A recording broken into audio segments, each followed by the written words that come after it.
I am Shruti. I am रिया। ये आर्यन अपने आप को रिया क्यों बता रहा है? ओह नो, गलती से मैंने आर्यन की जगह रिया क्यों बोल दिया? क्या श्रुति ये जानने में कामयाब हो पाएगी कि जिसे रोहित आर्यन समझ रहा है वो दरअसल अनिका की बेटी रिया है?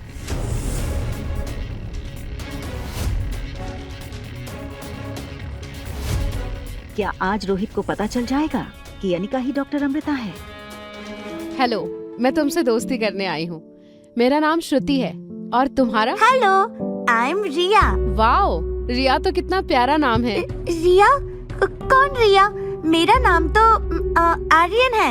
रिया ये जान गई थी कि उसने अपना खुद का नाम लेकर एक बहुत बड़ी मुसीबत को न्योता दे दिया था, लेकिन डॉक्टर श्रुति के हाव भाव ने उसे ये यकीन दिला दिया कि वो उसे महज एक गलती मान रही थी। तो वही डॉक्टर श्रुति ने जैसे ही अपना सेशन कंप्लीट किया, उसने फौरन रोहित को फोन लगाया।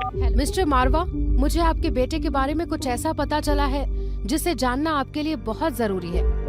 आर्यन ठीक तो है ना? देखिए मिस्टर मारवा, वैसे तो आर्यन बहुत ही समझदार और इंटेलिजेंट लड़का है, लेकिन क्या डॉक्टर श्रुति? आर्यन मिस्टेकन आइडेंटिटी का शिकार है। डॉक्टर श्रुति की कही इस बात को सुनते ही रोहित की जान सूख गई। वहीं दूसरी ओर ज्योति बुआ के ऑपरेशन के वक्त हुआ कुछ ऐसा।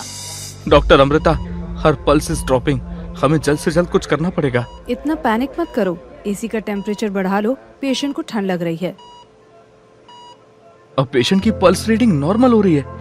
वैसे तो डॉक्टर अमृता की काबिलियत से कोई भी अनजान नहीं था, लेकिन जो एक्सपीरियंस लाइफ केयर हॉस्पिटल के डॉक्टर्स को हो रहा था वो उनके सुने किस्सों से भी 2 कदम आगे था। सभी डॉक्टर्स तक लगाए बस डॉक्टर अमृता को सर्जरी करते हुए देख रहे थे, तो वहीं डॉक्टर श्रुति रोहित मारवा को आर्यन की दिमागी स्थिति के बारे में बता रही थी। मिस्टर मारवा, आर्यन को जो मिस्टेकन आइडेंटिटी है उसकी वजह से वो खुद को कभी लड़की समझता है और कभी लड़का।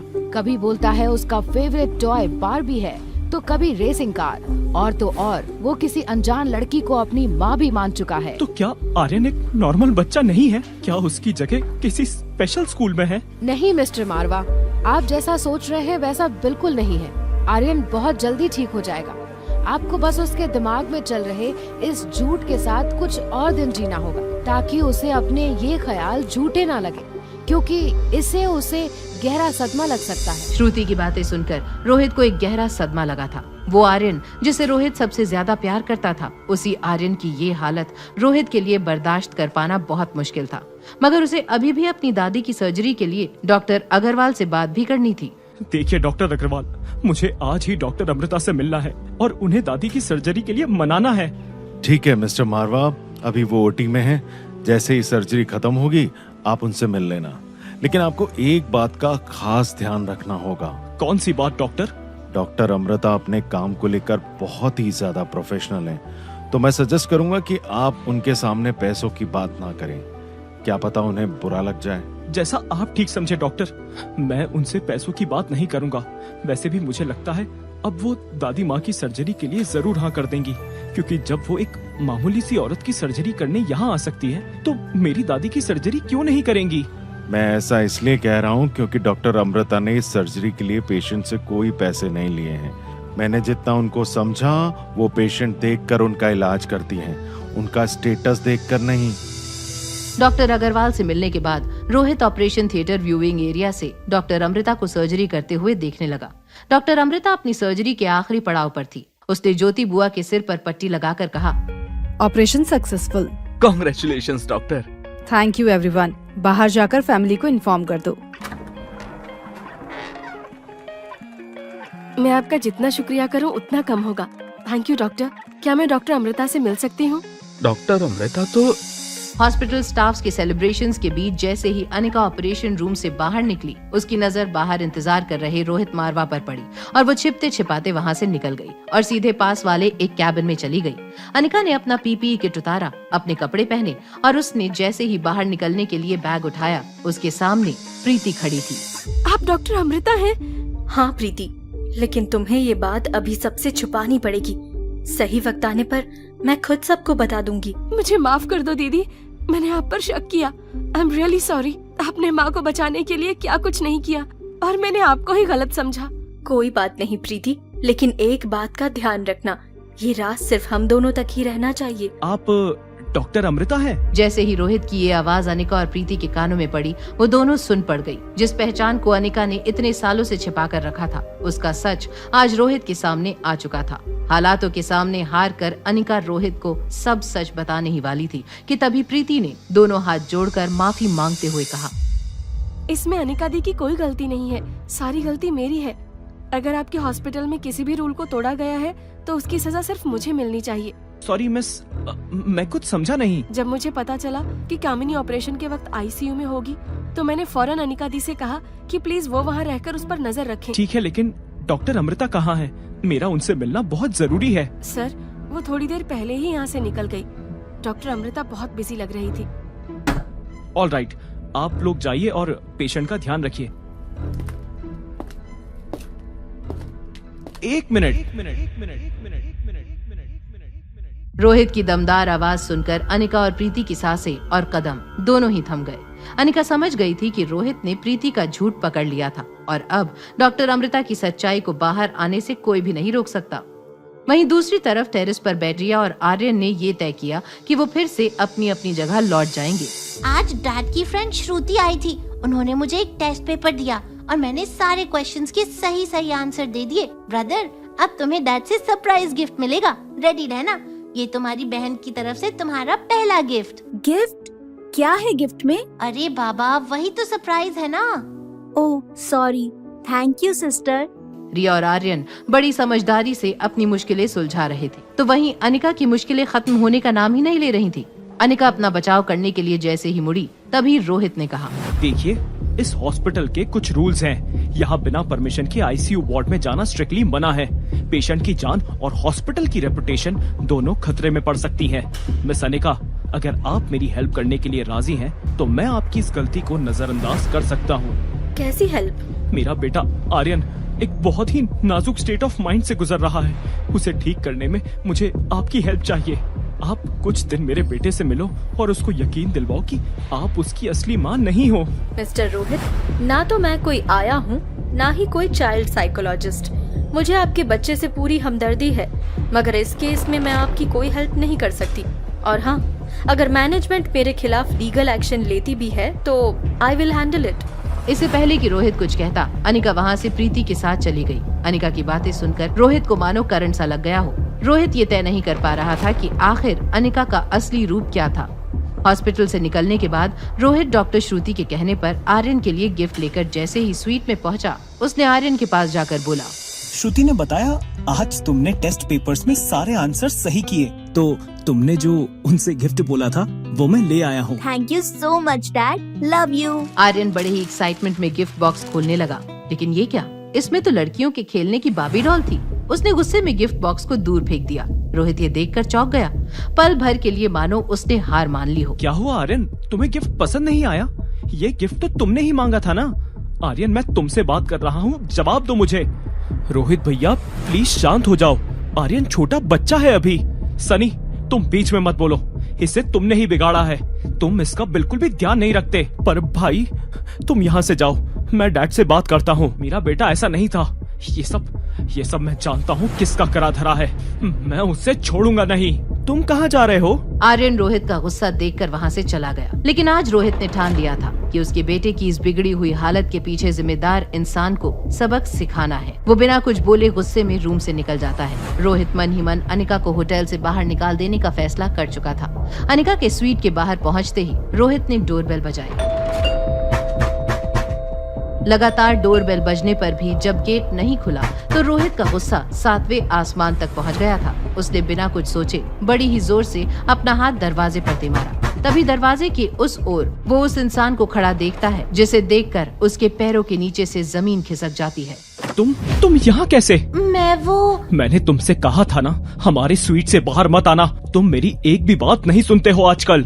रोहित को अपने सामने खड़ा देखकर रिया के होश उड़ गए। उसके पास रोहित के सवालों का कोई जवाब नहीं था। रोहित रिया को आर्यन समझकर जबरदस्ती अपने स्वीट में ले गया, लेकिन वहाँ तो आर्यन पहले से ही मौजूद था। वहीं हॉस्पिटल में कामिनी डॉक्टर अग्रवाल के बताए हुए समय पर उनके कैबिन में पहुंचकर उनका इंतजार कर रही थी।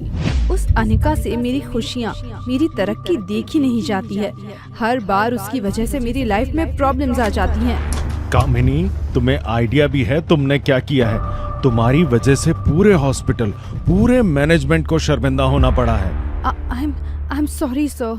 What sorry? तुम्हें पता है जो तुमने किया है उसकी क्या सजा हो सकती है? डॉक्टर अग्रवाल की बातें सुनकर भी कामिनी को अपने किए पर जरा भी पछतावा नहीं हो रहा था। उसके मन में अभी भी यही चल रहा था कि वो अनिका से अपनी बेइज्जती का बदला कैसे ले। वहीं दूसरी ओर रिया जैसे ही रोहित के स्वीट में गई, वहां आर्यन को ना देखकर उसने चैन की सांस ली। वहीं रोहित आर्यन में आ रहे इन बदलावों से बेहद परेशान था। मैं जानता हूँ बेटा कि तुम्हें अपनी मॉम की कमी महसूस होती है। मैंने बहुत कोशिश की उस कमी को पूरा करने की, पर शायद मैं हार गया। अगर तुम्हें सामने वाली आंटी से बातें करना अच्छा लगता है तो मैं उनसे यहाँ रोज आने के लिए बोल दूंगा। ओके? नहीं नहीं डैड, अगर आप चाहते हो मैं उनसे दूर रहूं तो मैं ऐसा ही करूंगा। I love you dad. Riya Rohit को हारा हुआ नहीं देखना चाहती थी, पर उसे मालूम था कि अगर उसने अनिका से मिलने के लिए हामी भर दी तो उसका सच बाहर आ जाएगा। वहीं सनी आर्यन को रोहित के साथ आता देखकर हैरान रह गया। आर्यन बाहर से? वो तो अभी कुछ सेकंड पहले ही बेडरूम में गया था, फिर ये बाहर के दरवाजे से अंदर कैसे? सनी खुद ही खुद से सवाल जवाब किए जा रहा था। उसे समझ आ गया था कि हो न हो कुछ तो गड़बड़ जरूर है। वहीं रोहित के रूम से जाते ही रिया फौरन बेडरूम में आर्यन को ढूंढने लगी। आर्यन कहाँ हो तुम? बाहर आ जाओ, रास्ता क्लियर है। डैड को कुछ पता तो नहीं चला? ऑलमोस्ट पता चल ही गया था, पर मैंने संभाल लिया। आगे से हम लोगों को और भी केयरफुल रहना पड़ेगा, नहीं तो सारा प्लान खराब हो जाएगा। वो कैसे? फिर हमारा हैप्पी फैमिली का सपना पूरा नहीं हो पाएगा। इसलिए जब तक मॉम डैड एक दूसरे से प्यार नहीं करते तब तक हमारा सीक्रेट बाहर नहीं आना चाहिए। समझ गया। क्या मैं तुमसे एक रिक्वेस्ट कर सकता हूँ? हाँ बोलो। क्या मैं एक और दिन मॉम के पास रह सकता हूँ प्लीज? ओके, लेकिन हमें वेट करना होगा। जैसे ही डैड और सनी चाचू सो जाए फिर तुम चले जाना। कुछ ही देर बाद रोहित और सनी की नजरों से बचकर आर्यन अनिका के स्वीट में आ गया था। गहरी नींद में सोई अनिका को देखकर आर्यन को बहुत सुकून मिला और वो उसके पास में ही सो गया। सुबह होते ही अनिका की नींद लगातार बज रहे उसके फोन से खुली। प्रीति की 17 मिस्ड कॉल। सब ठीक तो है ना? कहीं ज्योति बुआ को? नहीं, मुझे अभी प्रीति से बात करनी होगी। हेलो अनिका दीदी, मम्मी को होश आ गया है, वो आपसे मिलना चाहती हैं। बुआ को होश आ गया? अरे वाह, ये तो बहुत अच्छी खबर है। हाँ दीदी, आप जल्दी से यहाँ आ जाओ और अकेले नहीं, रिया को भी साथ लेकर आना। मम्मी उससे मिलना चाहती है। ठीक है प्रीति, मैं अभी रिया को लेकर वहाँ आती हूँ। ज्योति बुआ से मिलने जाने की खुशी में अनिका जल्दी जल्दी सब काम करने लगी। वहीं सुबह सुबह अनिका का मुस्कुराता हुआ चेहरा देखकर आर्यन भी बहुत खुश हो गया। चलो माय लिटिल प्रिंसेस, आज हमें तुम्हारी बुआ नानी से मिलने जाना है। वो तुम्हें देखना चाहती है। जल्दी से रेडी हो जाओ। ओके मम्मा। मैंने तुम्हारी प्रिंसेस वाली फ्रॉक निकाल दी है, आज तुम्हें वही पहनना है। उस पिंक फ्रॉक में तुम बिल्कुल किसी परी जैसी लगोगी। पिंक फ्रॉक पहनने की बात सुनकर आर्यन बेचारा घबरा गया। वो अनिका से बहुत प्यार करता था, उसकी हर बात मानने की कोशिश भी करता था, पर पिंक फ्रॉक? मॉम, मैं अपनी जीन्स टी शर्ट ही पहन लूं प्लीज? नो स्वीटहार्ट, आज तुम्हें पिंक फ्रॉक ही पहननी है, बस फाइनल। मॉम प्लीज, मुझे वो अच्छी नहीं लगती। मैं तुम्हारी हर बात मानती हूँ ना, क्या तुम मेरी एक रिक्वेस्ट भी नहीं मान सकती? आर्यन के पास अनिका के इस इमोशनल ब्लैकमेल का कोई जवाब नहीं था। वो पिंक फ्रॉक लेकर बाथरूम में तैयार होने के लिए चला गया, पर जब उसने काफी देर तक बाथरूम का दरवाजा नहीं खोला तो अनिका परेशान हो गई।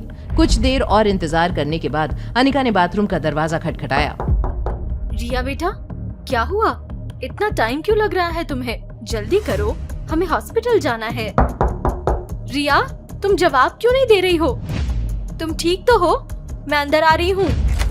अनिका की बात सुनकर आर्यन बुरी तरह से डर गया। तभी अनिका ने बाथरूम का दरवाजा तेजी से खोला और अंदर चली गई। अंदर पहुंचते ही आर्यन को देखकर अनिका हैरान हो गई थी। वहीं दूसरी ओर डॉक्टर अग्रवाल ने कामिनी से कुछ ऐसा कहा जिसे सुनकर कामिनी के होश उड़ गए। कामिनी, तुमने जो किया है उसके लिए मैं तुम्हें अभी के अभी रेस्टिकेट कर सकता हूँ, तुम्हारा लाइसेंस कैंसिल कर सकता हूँ, फिर तुम जिंदगी में कभी मेडिकल प्रैक्टिस नहीं कर पाओगी। कामिनी मिन्नतें कर रही थी और डॉक्टर अग्रवाल उसकी एक सुनने को तैयार नहीं थे। डॉक्टर अग्रवाल ने जैसे ही कामिनी को रस्टिकेट करने की बात कही, कामिनी को लगा कि जैसे उसका करियर अब खत्म होने वाला है। उसने डर के मारे अपने हाथ जोड़ लिए। नहीं सर, प्लीज ऐसा मत कीजिए। मैं तुम्हारी कोई बात नहीं सुनना चाहता। आखिर तुम्हें इतना बड़ा झूठ बोलने की क्या जरूरत पड़ गई थी? बताओ मुझे, क्यों किया तुमने ऐसा? मुझसे बहुत बड़ी गलती हो गई, मैं ऐसा अब कभी नहीं करूँगी। प्लीज मुझे हॉस्पिटल से मत निकालिए। अब कामिनी के सारे रास्ते बंद हो चुके थे। वो डॉक्टर अग्रवाल से अपने करियर को बचाने की मिन्नतें कर रही थी और डॉक्टर अग्रवाल उसकी हर मिन्नत को नजरअंदाज कर रहे थे। उधर हॉस्पिटल वार्ड में अनिका जैसे ही ज्योति बुआ के सामने आई, उसे देखते ही ज्योति बुआ को अपनी आंखों पर यकीन नहीं आया। उन्होंने हैरानी के साथ अनिका से कहा, रोहिणी भाभी, आप यहाँ? माँ, ये रोहिणी मामी नहीं है, ये तो अनिका दीदी है, रोहिणी मामी की बेटी। अनिका? मुझे तो एक पल के लिए ऐसा लगा जैसे मेरी रोहिणी भाभी खड़ी हो। अनिका, आ मेरे पास आ। ज्योति बुआ ने अनिका को अपने गले से लगा लिया। अपनेपन का ये एहसास महसूस करके अनिका को लगा जैसे आज उसकी सारी मेहनत सफल हो गई थी। वहीं डॉक्टर अग्रवाल के कैबिन में अपनी गलती के लिए माफी की गुहार लगाती कामिनी को मिला दूसरा मौका।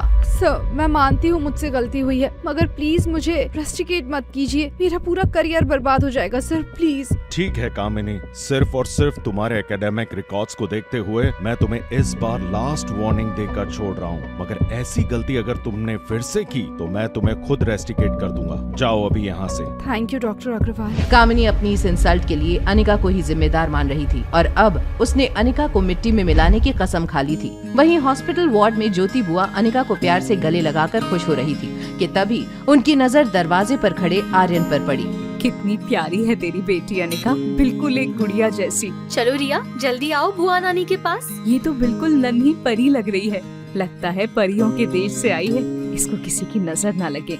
अनिका, तुम देख लेना, एक दिन ये बहुत बड़ी हीरोइन बनेगी। हाँ, ये तो है ही ड्रामेबाज। वैसे अनिका, तू तो बिल्कुल अपनी माँ जैसी दिखने लगी है, वही रूप, वही रंग और उतनी ही बड़ी चालबाज। मनीषा, तुम यहाँ कामिनी के साथ, और ये क्या बकवास है?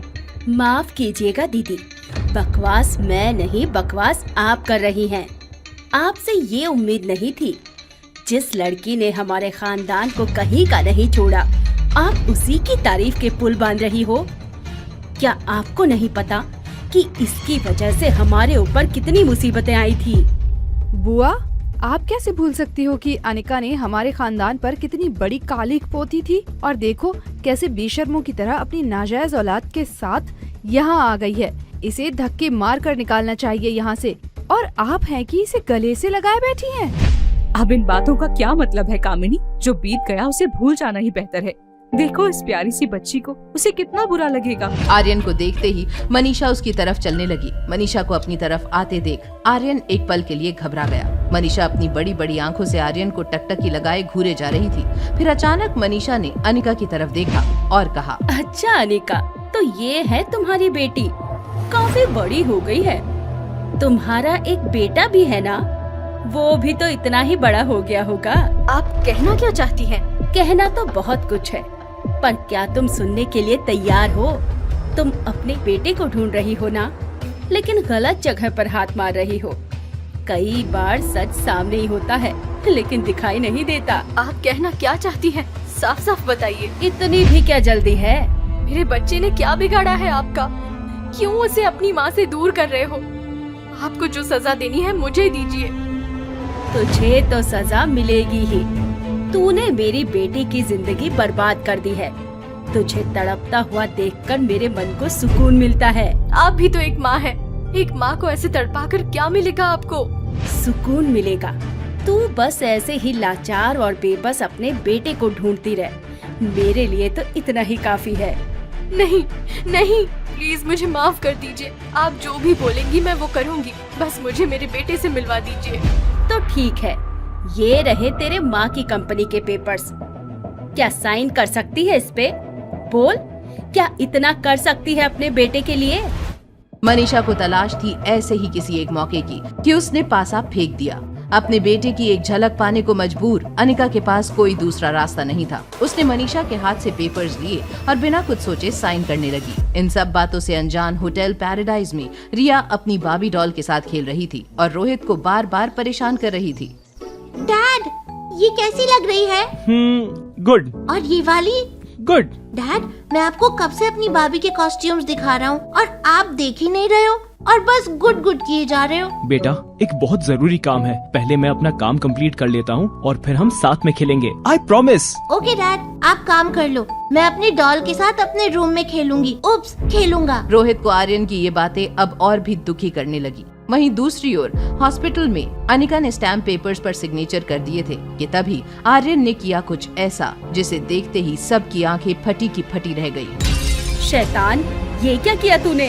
अपने बेटे से मिलने के मुंह में अनिका ने अपनी मां की आखिरी निशानी, वो फार्मा कंपनी भी मनीषा और कामिनी के नाम करने के लिए उन पेपर्स पर साइन कर दिया था। लेकिन अनिका को इतना बेबस देख आर्यन ने बड़े ही चालाकी से उन पेपर्स पर मेडिसिन सिरप गिरा दिया। ये देखकर मनीषा और कामिनी का गुस्सा 7वें आसमान पर चढ़ गया।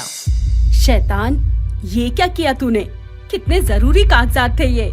माफ कर दीजिए, बच्ची है वो, गलती से गिर गया होगा। बेटा सॉरी बोल दो। मैं क्यों सॉरी बोलूं मम्मा, ये लोग बैड हैं। देखो तो जरा कैसे जुबान चलती है इसकी। बच्ची है वो, उससे गलतियाँ तो करेगी ही, आखिर तुम्हारी ही तो बेटी है। आगे चलकर न जाने और क्या क्या खिलाएगी। कामिनी, मेरी बेटी के बारे में एक शब्द भी गलत बोला तो तुम्हारी जुबान खींच लूंगी। अनिका, मेरी बेटी से तमीज से बात करना। कामिनी बेटा, क्यों इतना परेशान होती है? मैं हूँ ना। सब घर चलो, मैं डॉक्यूमेंट्स फिर से बनवा लेती हूँ, उसमें क्या है। ठीक है, मैं रिया को होटल छोड़ कर आती हूँ। ज्योति बुआ, अब मैं चलती हूँ, आप अपना ध्यान रखना। और प्रीति, अगर किसी भी चीज की जरूरत हो तो मुझे बेझिझक कॉल कर देना। ठीक है दीदी। कामिनी, इसका पीछा कर और ये कहीं भाग ना जाए। ओके मम्मा। एक छोटी सी फार्मा कंपनी के पीछे गुलेरिया और डोगरा परिवार हाथ धोकर पीछे पड़े हुए थे और ये ही बात अनिका को सताए जा रही थी। आखिर क्या मंशा थी इन लोगों की? क्यों वो अनिका को इस कंपनी के पेपर साइन करने पर इतना मजबूर कर रहे थे? टैक्सी आते ही आर्यन आगे वाली सीट पर बैठ गया। वो अपनी मॉम को ये फार्मा कंपनी देने से रोकना चाहता था, इसीलिए मौका मिलते ही आर्यन ने चुपके से कोई मैसेज किया। आई नीड योर हेल्प, मम्मा को बैड आंटी से बचाना है। जैसे ही आर्यन ने वो मैसेज भेजा तभी एक अनजान नाम से अनिका के फोन पर एक ईमेल आया। अपने बेटे तक पहुंचना चाहती हो तो डॉक्यूमेंट्स पर साइन मत करना।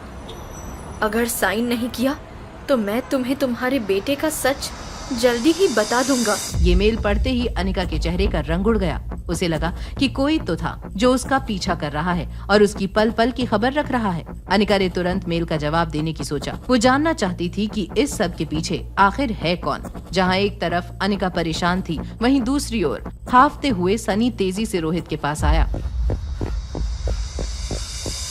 भैया, वो अनिका। क्या हुआ? मैंने जो काम कहा था वो हुआ? हाँ भैया, अनिका के बारे में इंफॉर्मेशन मिल गई। आप यकीन नहीं करोगे कि अनिका ही। सनी ने जो कहा उसे सुनकर रोहित के होश उड़ गए। उसे अपने कानों पर यकीन नहीं हो रहा था अनिका का वो सच जानकर। वहीं दूसरी तरफ उसे अपने कानों पर यकीन नहीं हो रहा था अनिका का वो सच जानकर। वहीं दूसरी तरफ अनिका भी परेशान थी, लेकिन उसकी परेशानी का कारण वो ईमेल था। लाख कोशिशों के बाद भी वो ये पता नहीं कर पा रही थी कि आखिर उसे वो ईमेल किसने भेजा था। अनिका अपने ख्यालों में इतना खो चुकी थी कि उसे पता ही नहीं चला कि टैक्सी होटल पैराडाइज पहुंच चुकी थी। मम्मा, हम होटल पहुंच गए। ओह सॉरी बेटा, कम ऑन लेट्स गो। मम्मा, क्या आप डॉक्यूमेंट्स पर साइन करने वापस जाओगी? नहीं बेटा, मम्मा कहीं नहीं जाएगी। टैक्सी से उतरते ही अनिका आर्यन का हाथ पकड़कर लिफ्ट की ओर चलने लगी। लिफ्ट का वेट करते वक्त कामिनी अनिका का पीछा करते हुए वहां पहुंची। जैसे ही अनिका का ध्यान कामिनी की ओर गया, आर्यन ने मौका देखते हुए रिया को मैसेज किया। रिया, हमारा प्लान सक्सेसफुल रहा। मम्मा डॉक्यूमेंट्स पर साइन नहीं करेगी। तुम तो रिया को छोड़ के घर आने वाली थी ना? हाँ, पर अब मैंने अपना इरादा बदल दिया। तुम ऐसे अपनी बात से पलट नहीं सकती। अच्छा, और अगर मेरे डॉक्यूमेंट साइन करने के बाद तुम लोग पलट गए तो मैं कैसे मान लूं कि तुम सच में मेरे बेटे के बारे में जानते हो? तुम ये अच्छा नहीं कर रही हो अनिका। मैं जो कर रही हूँ अपने बेटे के लिए कर रही हूँ। गुस्से की आग में झुलसती कामिनी ने तुरंत अपनी मां मनीषा को कॉल लगाया। तभी लॉबी के सन्नाटे को चीरते हुए एक अधेड़ उम्र के आदमी की चीख ने अनिका का ध्यान उसकी तरफ खींचा। रिया को कमरे में भेजकर अनिका भीड़ की तरफ चलने लगी, लेकिन अनिका को क्या पता था कि रोहित के रूम में सनी उसकी सारी इन्फॉर्मेशन रोहित को दे रहा था। भैया, उसका पूरा नाम अनिका गुलेरिया है। 6 साल पहले काफी मोटी सी थी। उस वक्त उसकी शादी कुणाल डोगरा से हुई थी, लेकिन शादी के दूसरे दिन पता चला कि वो पहले से ही प्रेग्नेंट थी। क्या? उसने एक बेटी को जन्म दिया था, लेकिन कुणाल डोगरा ने उसके बच्चे को कभी अपना नाम नहीं दिया। फिर उसके पापा ने उससे सबसे कहीं दूर भेज दिया था। पिछले 6 साल से वो कहाँ थी और क्या कर रही थी कोई नहीं जानता। रोहित की खामोशी से उसकी हैरानी साफ झलक रही थी, लेकिन तभी रोहित की नजर रूम में लगी सिक्योरिटी मॉनिटर पर पड़ी और लॉबी में बढ़ती भीड़ को देखा। एक लाचार पत्नी अपने पति के लिए मदद मांग रही थी और उनकी मदद के लिए सबसे पहले और कोई नहीं बल्कि अनिका पहुंची। प्लीज somebody help us, ये सांस नहीं ले पा रहे हैं। Please somebody call the ambulance। I am a medical student, मैं आपकी मदद कर सकती हूँ। प्लीज मेरे पति को बचा लीजिए। फर्श पर बेहोश पड़े उस आदमी और उसकी बेबस वाइफ को देखकर कामिनी एक पल में समझ गई थी कि ये कोई आम नहीं बल्कि जरूर कोई बहुत बड़े लोग हैं। कामिनी ने सोचा कि इनकी मदद से उसे फायदा हो सकता है। अपनी खुशी को मन में दबाते हुए कामिनी ने सीपीआर देना शुरू किया, लेकिन सीपीआर का उस आदमी पर कोई असर नहीं हुआ। और फिर अनिका वहाँ आई और उस आदमी को एग्जामिन करने लगी। सीपीआर देना बंद करो कामिनी, इसका इन पे कोई असर नहीं होने वाला। अब एक अनपढ़ बताएगी कि एक मेडिकल स्टूडेंट को क्या करना चाहिए। क्या आप डॉक्टर हैं? ये अनपढ़ और डॉक्टर, ये तो एक कॉलेज ड्रॉप आउट है। अगर आप डॉक्टर नहीं हैं तो प्लीज हटिए यहाँ से, इन्हें इनका काम करने दीजिए। अनिका ने किसी भी बात का कोई जवाब देना जरूरी नहीं समझा। उसका तो पूरा ध्यान पेशेंट की जान बचाने में था। अनिका रिसेप्शन से फर्स्ट एड बॉक्स लेकर आई और सीधा पेशेंट की छाती में कट मार दिया। होटल लॉबी के चमचमाते हुए फर्श अचानक खून से लाल हो गए। ये क्या कर दिया तुमने? Please someone call the police, इसने एक बेगुनाह आदमी की जान ले ली है। Do you have any idea तुमने क्या किया है? तुमने अंकल की जान ले ली है। ये क्या किया तुमने? You killed my husband। फौरन पुलिस को कॉल करिए। क्या कर रहे हैं आप सब? पुलिस को बुलाइए। कामिनी बोले जा रही थी, मगर अनिका पर कामिनी की बातों का कोई असर नहीं पड़ रहा था। कामिनी के कहने पर होटल के कुछ गार्ड्स ने अनिका को घेर लिया और वहाँ जमा भीड़ उसके बारे में बुरा भला कहने लगी कि तभी अरे इनकी तो सांसें चलने लगी। हाँ देखो, ये सांसें ले रहे हैं। मेरे पति की जान बचा ली। मुझे समझ नहीं आ रहा मैं कैसे आपका शुक्रिया करूं। होटल लॉबी में मौजूद भीड़ अनिका के लिए तालियां बजाने लगी, मगर अनिका के लिए ये तारीफें और वाहवाही जरा भी मायने नहीं रखती थी। वो तो बस कैसे भी उस अनजान शख्स की जान बचाना चाहती थी। अनिका का ध्यान लगातार दरवाजे की ओर था। वो बेसब्री से एम्बुलेंस का इंतजार कर रही थी कि तभी स्टॉप इट! क्या कर रहे हैं आप लोग? आप लोगों को पता भी है कि इस औरत की वजह से पेशेंट की जान खतरे में आ गई है और आप लोग इसके लिए तालियां बजा रहे हैं। ये क्या कह रही हो तुम? इस लड़की ने तो मेरे पति की जान बचाई है। उनकी सांसें चलने लगी। Oh really? आपको लगता है कि इसने पेशेंट के सीने में चाकू लगा दिया और इससे उसकी सांसें चलने लगी? अगर आपको मेडिकल साइंस के बारे में कुछ भी नहीं पता है तो बेवजह बहस मत कीजिए। आपके पति की जान मेरे दिए हुए सीपीआर ट्रीटमेंट से बची है, ना कि इस अनपढ़ की वजह से। क्या मतलब? मतलब ये कि मैं डॉक्टर बनने वाली हूँ। बहुत जल्दी मुझे MBBS की डिग्री मिल जाएगी। ये देखिए मेरा आई कार्ड। पर ये बस एक अनपढ़ है। यकीन ना हो तो खुद से पूछ लीजिए, है इसके पास कोई डिग्री, कोई आई कार्ड? बेटा, क्या तुम डॉक्टर नहीं हो? अपना ID कार्ड दिखाओ। हाँ, ID कार्ड दिखाओ। अनिका चाहती तो अपना ID कार्ड दिखाकर वहाँ मौजूद हर शख्स का मुंह बंद कर सकती थी, पर उसके लिए अपनी पहचान छुपाए रखना जरूरी था। भीड़ का शोर लगातार बढ़ता जा रहा था। अनिका को समझ नहीं आ रहा था कि वो क्या करे। वो अपने पर्स से अपना ID कार्ड निकालने जा रही थी कि तभी डॉक्टर आ गए। इन्हें ऑपरेट किसने किया? इस बेवकूफ लड़की ने जो आज तक कॉलेज भी नहीं गई। मैं सबको समझा कर थक गई कि कोई भी ऐरा गहरा ऐसे ही ऑपरेशन नहीं। क्या कहा आपने? ये लड़की कभी कॉलेज नहीं गई? How is this even possible? बिना किसी मेडिकल इक्विपमेंट के इतने सही तरीके से तो कोई जीनियस ही सर्जरी कर सकता है। डॉक्टर, मेरे हस्बैंड ठीक तो है ना? आपके हस्बैंड पूरी तरह से खतरे से बाहर हैं। जो ऑपरेशन इस लड़की ने यहाँ किया, हम हॉस्पिटल में भी वो नहीं करते। बस कुछ स्टिचेस लगाने हैं और कुछ दिन हम पेशेंट को मॉनिटर करेंगे। उसके लिए हमें इन्हें एडमिट करना होगा। डॉक्टर की बातें सुनकर कामिनी का पारा 7वें आसमान पर पहुंच चुका था। डॉक्टर का इस तरह सबके सामने अनिका की तारीफ करना वो बर्दाश्त नहीं कर पा रही थी। वहीं दूसरी ओर रोहित और सनी ये सारा शोर सुनकर नीचे पहुंचे, पर तब तक एम्बुलेंस पेशेंट को लेकर जा चुकी थी। होटल स्टाफ ने जैसे ही रोहित को पेशेंट का नाम बताया, रोहित बुरी तरह से चौंक गया। क्या कहा? Mister and Mrs Kishan Malhotra? Bro, क्या ये वही दिल्ली वाले किशन अंकल हैं जो हमारे फैमिली फ्रेंड हैं? हाँ, ये वही है। सनी, हमें किशन अंकल को देखने तुरंत हॉस्पिटल जाना होगा। जल्दी चलो। रोहित किशन मल्होत्रा की बहुत इज्जत करता था। बिना एक भी पल गवाए वो सीधा हॉस्पिटल पहुंच गया। किशन मल्होत्रा को अब तक होश नहीं आया था। रोहित को उनकी ऐसी हालत देखकर बहुत बुरा लग रहा था। Hello Anjali aunty, Kishan uncle की तबीयत अब कैसी है? डॉक्टर्स ने बताया कि अब वो खतरे से बाहर है। माफ करना बेटा, पर मैंने तुम्हें पहचाना नहीं। आंटी मैं रोहित मारवा। रोहित, माफ करना बेटा, मैं तुम्हें एकदम से पहचान नहीं पाई। आंटी आप और किशन अंकल मनाली आए और मुझे बताया तक नहीं। एक्चुअली हमें अचानक से मनाली आना पड़ा। अचानक क्यों? सब ठीक है ना? हाँ बेटा, सब ठीक है।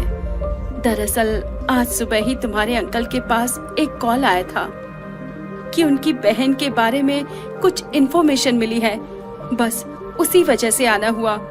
पर यहाँ आके पता चला कि वो तो आज से 24-25 साल पहले ही गुजर गई थी। उनकी एक बेटी भी है, पर वो कहाँ है उसके बारे में किसी को कोई खबर नहीं। उसी बात का स्ट्रेस ले रहे थे तुम्हारे अंकल, और देखो क्या हाल कर लिया अपना। आप परेशान मत होइए, अंकल बिल्कुल ठीक हो जाएंगे। अरे थैंक यू बेटा। मैं क्या तुमसे एक रिक्वेस्ट कर सकती हूँ? जी आंटी बिल्कुल। आज अगर तुम्हारे अंकल जिंदा है तो सिर्फ इसीलिए क्योंकि उस लड़की ने सही समय पर उनका इलाज कर दिया था, वरना ना जाने क्या हो जाता। लेकिन मैं उसका शुक्रिया अदा नहीं कर पाई। मुझे उसका नाम तक नहीं पता।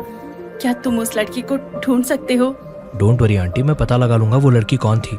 आप आराम करिए, मैं चलता हूँ, और कोई भी जरूरत हो तो तुरंत कॉल कर लीजिएगा। रोहित की बातें सुनकर अंजलि काफी राहत महसूस कर रही थी। वहीं रोहित के दिमाग में बस ये सवाल घूम रहा था कि आखिर वो लड़की कौन थी जिसने इतने कॉम्प्लिकेटेड सर्जरी इतने ठीक से कर दी। रोहित कैसे भी उस लड़की का पता लगाना चाहता था। हेलो, आज होटल लॉबी में जो हादसा हुआ था, मुझे उसकी सीसीटीवी फुटेज चाहिए। रोहित भी अपनी आंखों से उस लड़की को देखना चाहता था, लेकिन जैसे ही रोहित और सनी सिक्योरिटी रूम की तरफ बढ़े, रोहित को याद आया कि स्वीट में आर्यन अकेला था। सनी, आर्यन बहुत देर से स्वीट में अकेला है। तुम जाओ और उसका ध्यान रखो। मैं सीसीटीवी फुटेज चेक करके आता हूँ। ओके भाई, अभी कितना टाइम लगेगा फुटेज निकलने में? Sir only 2 minutes more. जहाँ रोहित एक तरफ फुटेज का बेसब्री से इंतजार कर रहा था, वहीं एक खतरा रोहित के स्वीट की तरफ बढ़ रहा था। जैसे इस खतरे को आर्यन ने अपने सामने देखा, उसके पसीने छूट गए। जैसे जैसे उस शख्स के कदम आर्यन के नजदीक आ रहे थे, आर्यन के कदम डर के मारे पीछे होते जा रहे थे। चलो भाई आर्यन, तुम्हें लेने आया हूँ। मैं नहीं जाऊंगा। आर्यन डर से कांप रहा था। इस समय उसे अपने पापा और चाचा चाहिए थे, लेकिन वो बेचारा तो अकेला था। आर्यन को समझ ही नहीं आ रहा था कि उसे क्या करना चाहिए। वहीं रोहित लैपटॉप में फुटेज देखने ही वाला था कि तभी होटल रिसेप्शनिस्ट ने हड़बड़ी में आकर रोहित को रोका। Sir sorry to disturb you, लेकिन आपके स्वीट में गेस्ट आपका इंतजार कर रहा है। मैंने उनको बहुत रोकने की कोशिश की, लेकिन उनका कहना है कि वो आपके फैमिली मेंबर हैं। तुमने उन्हें ऊपर क्यों जाने दिया? वहाँ आर्यन अकेला है, पता है ना? सर वो आपके कजिन भाई धीरज मारवा थे। धीरज, आज के बाद बिना मेरी परमिशन के कोई भी मेरे रूम तक नहीं पहुंचना चाहिए। ये बात अपने जहन में डाल लो। धीरज का नाम सुनते ही रोहित तुरंत अपने स्वीट की तरफ भागा। उसे किसी भी हाल में अपने बेटे तक पहुंचना था, और वो भी जल्द से जल्द। लेकिन जो उसके स्वीट में हो रहा था, शायद उसका अंदाजा रोहित को भी नहीं था। धीरज ने आर्यन को झटके से उठाकर बालकनी की रेलिंग से नीचे लटका दिया। ये तमाशा देखते हुए धीरज के सारे बॉडीगार्ड्स आर्यन पर हंस रहे थे। आर्यन को डर से चिल्लाता देख धीरज को मजा आ रहा था, लेकिन तभी वहाँ सनी आ गया। धीरज भैया, आप ये क्या कर रहे हैं आर्यन के साथ? छोड़ो उसे। सनी, तुम अभी बच्चे हो, मेरे काम में दखल मत दो। मैं इस को, मेरा मतलब है इस बच्चे को वापस ले जाकर ही रहूंगा। भैया रुकिए, प्लीज आप ऐसा मत कीजिए। रोहित भैया बस आ ही रहे होंगे, आप उनसे बात कर लीजिए। हट जाओ सनी, तुम्हें क्या लगता है रोहित ने तुम्हें अपने साथ क्यों रखा है? तुम्हारी औकात एक आया जितनी है बस। अब जल्दी से सामने से हट जाओ, वरना अच्छा नहीं होगा। धीरज की बातें सनी को कांटे की तरह चुभ रही थी, लेकिन वो आर्यन को ऐसे नहीं जाने दे सकता था। धीरज गुस्से में आर्यन का हाथ पकड़ने के लिए जैसे ही आगे बढ़ा, सनी ने बिना कुछ सोचे समझे आर्यन को गोद में उठा लिया। मैं आपको आर्यन को नहीं ले जाने दूंगा। ठीक है, अब तुम्हारे साथ जो होगा उसके जिम्मेदार सिर्फ तुम होगे। शायद तुम्हारी याददाश्त बहुत कमजोर है सनी। बचपन की पिटाई भूल गए तुम? सनी को पल भर में अपना बचपन उसकी आंखों के सामने दिखने लगा। उसने आर्यन को और कसकर पकड़ लिया। धीरज जैसे ही आर्यन को सनी के हाथों से खींचने लगा कि तभी रोहित वहां आ गया और उसके एक धक्के से धीरज लड़खड़ाकर पीछे हट गया। इनफ धीरज, तुमने आज सारी हदें पार कर दी है। रोहित मेरे भाई, तुम्हारा इंतजार कब से कर रहा था मैं।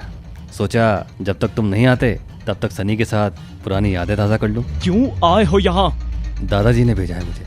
उन्होंने तुम्हें और तुम्हारे इस लावारिस बेटे को बुलाया है ताकि हम लोग ये डिसाइड कर सकें कि इस पागल को क्या सजा दें। सजा? किस बात की सजा? तुम्हें नहीं पता किस सजा की बात कर रहा हूँ मैं? इसने हमारी दादी माँ को सीढ़ियों से धक्का दिया था। इस पागल की वजह से आज हमारी दादी आईसीयू में है। मैंने तुम लोगों से 1000 बार कहा है, दादी माँ का एक्सीडेंट आर्यन की वजह से नहीं हुआ था, उसका कोई कसूर नहीं है। मुझे नहीं पता तुम्हारा इस पागल से क्या रिश्ता है, लेकिन इसके चक्कर में तुम पहले ही अपने परिवार से बहुत दूर हो चुके हो। ये बकवास बंद करो धीरज, वरना मुझे भी कुछ पुरानी यादें ताज़ा करने का मौका मिल जाएगा। मैं डॉक्टर अमृता को ढूंढ रहा हूँ, बस किसी तरह एक बार उनकी अपॉइंटमेंट मिल जाए। इतना आसान नहीं है। कितने महीनों से हम भी डॉक्टर अमृता को ढूंढ रहे हैं। जरूरत पड़ी तो अपॉइंटमेंट के बिना भी उन्हें ले आऊंगा। तुम्हारे इस पागलपन की वजह से पूरी मारवा फैमिली तुमसे दुखी है। रोहित, है कौन ये? तुम्हें तो ये भी नहीं पता, एक मेंटली सिक बच्चा जिसकी ना माँ का पता है ना खानदान का, उसको तुम मारवा खानदान का वारिस बनाना चाहते हो? ये लड़का मेरा बेटा है और उसका नाम आर्यन है। अगर एक लफ्ज और निकाला तो मुझसे बुरा कोई नहीं होगा। बहुत कम समय है तुम्हारे पास रोहित। डॉक्टर अमृता को ले आओ, वरना इस लड़के के साथ जो होगा वो तुम सपने में भी नहीं सोच सकते। Get out. रोहित का गुस्सा देखकर धीरज ने वहाँ से चला जाना ही बेहतर समझा, लेकिन वो जो धमकी देकर गया था उससे रोहित काफी टेंशन में आ गया था। आर्यन भी बहुत सहमा हुआ सा था और सनी हमेशा की तरह रूम में जाकर वीडियो गेम खेलने लगा। वहाँ स्वीट एंजल को आर्यन समझकर उसने उसका डर कम करने की कोशिश की, लेकिन रिया जो कि असली स्वीट एंजल है उस दिन की सारी बातें जानकर घबरा गई। तुम बिल्कुल परेशान मत हो आर्यन, मैं हूँ ना तुम्हारी बहन, मैं सब कुछ ठीक कर दूंगी। अब सिर्फ मम्मा ही है जो डैड की दादी का ऑपरेशन करके आर्यन को इनोसेंट प्रूव कर सकती हैं, पर उन्हें इसके लिए मनाऊं कैसे? मम्मा ने तो मुझे कसम दी थी कि उनका डॉक्टर अमृता वाला सीक्रेट किसी को भी ना बताऊं। ओह गॉड, क्या करूं? रिया कैसे भी अपने भाई आर्यन की मदद करना चाहती थी, फिर चाहे इसके लिए उसे अनिका की दी हुई कसम तोड़नी ही क्यों ना पड़े। जहाँ रिया अनिका की असली पहचान बाहर लाने का प्लान बना रही थी, वहीं अनिका अपनी उसी पहचान को छिपाने के लिए कुछ ऐसा कर रही थी जो उसने पहले कभी नहीं किया था। मैम, ये काफी रिस्की काम है, मैंने आज तक हैकिंग नहीं की है। आई नो राजलक्ष्मी, लेकिन रोहित मारवा ने ज्योति बुआ की सर्जरी के बाद ही मुझे कैबिन में देख लिया था और उसे मुझ पर शक भी हो गया था। अब अगर उस तक ये सीसीटीवी फुटेज पहुंच गया और उसने मुझे किसी पेशेंट को ट्रीट करते हुए देख लिया तो उसका शक यकीन में बदल जाएगा। आप परेशान मत हो, ये सीसीटीवी फुटेज किसी के हाथ नहीं लगेगी। अभी जो मैंने कोड आपको भेजे हैं, आप वो कोड URL में टाइप कीजिए। अनिका अपने डॉक्टर अमृता होने का छोटे से छोटा सबूत भी दुनिया के सामने नहीं आने देना चाहती थी, पर रिया, उसने तो ठान लिया था कि अब वो आर्यन की मदद करने के लिए जो भी करना होगा वो करेगी। लेकिन उस सब से पहले आर्यन को सब सच बताने की जरूरत थी और इसलिए उसने आर्यन को फोन किया। ब्रो, आज मैं तुम्हें एक बहुत बड़ा सीक्रेट बताने वाली हूँ। कैसा सीक्रेट? सनी चाचू से पता चला कि डैड डॉक्टर अमृता को ढूंढ रहे हैं। क्या तुम्हें मालूम है वो डॉक्टर अमृता कौन है? नहीं। वो डॉक्टर अमृता कोई और नहीं बल्कि हमारी मम्मा ही है। व्हाट? हमारी मम्मा ही वर्ल्ड फेमस डॉक्टर अमृता है? फिर तो कोई प्रॉब्लम ही नहीं है। प्रॉब्लम है। मम्मा डैड की दादी का ऑपरेशन नहीं करना चाहती। मुझे याद है, मैंने उन्हें कहते हुए सुना था कि डैड बहुत पावरफुल आदमी है और मम्मा उनकी फैमिली के डिस्प्यूट में नहीं पड़ना चाहती। अब हम क्या करेंगे? No idea. मेरे पास एक आइडिया है।